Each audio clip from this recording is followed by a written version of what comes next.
Une deuxième édition qui s'ouvre dans quelques heures dans la capitale du Burkina. Le face-à-face entre Emmanuel Macron et les étudiants hier à l'université de Ouagadougou fait la une de tous les journaux de ce mercredi. La revue de presse est signée Aimé Solange Guigma.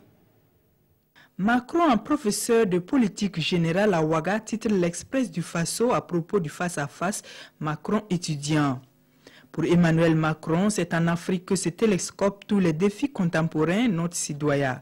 Il reconnaît par ailleurs dans le quotidien d'État que les crimes de la colonisation européenne sont incontestables et préconise une lutte conjuguée entre États africains et européens pour venir à bout du terrorisme tout en réitérant le soutien de la France à la force conjointe du G5. Également, il suggère d'anéantir les réseaux passeurs, souligne Sidoya. Aujourd'hui, au Faso retient de ce discours la création d'un centre pour jeunes africains à Ouagadougou. Bref, les grandes lignes du discours de Ouagadougou sont à lire dans le journal Le Pays, qui note par ailleurs que Macron promet la déclassification de tous les dossiers relatifs à l'affaire Thomas Sankara. Une nouvelle saluée dans Aujourd'hui au Faso par Mariam Sankara, qui émet toutefois des réserves quant à l'exécution de cette décision dans le journal Le Pays. En gros, c'est un grand oral réussi pour Jupiter selon l'observateur Palga.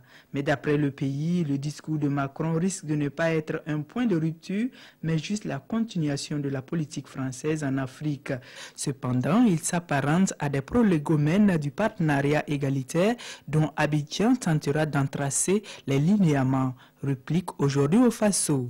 Quant au face-à-face Emmanuel Macron étudiant, l'exercice a manqué de régal, de piquant et de pugnacité selon Le Pays. Et à travers cet exercice, c'est le système éducatif burkinabé qui est sérieusement interpellé. Par ailleurs, les journaux signalent un attentat manqué contre des soldats français. À ce propos, l'observateur Palga écrit que ce sont des individus cagoulés jussés sur une moto de type 135 qui ont jeté un engin explosif sur des soldats français.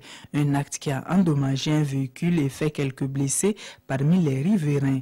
Une première dans l'histoire des attaques terroristes à Ouagadougou, note le journal.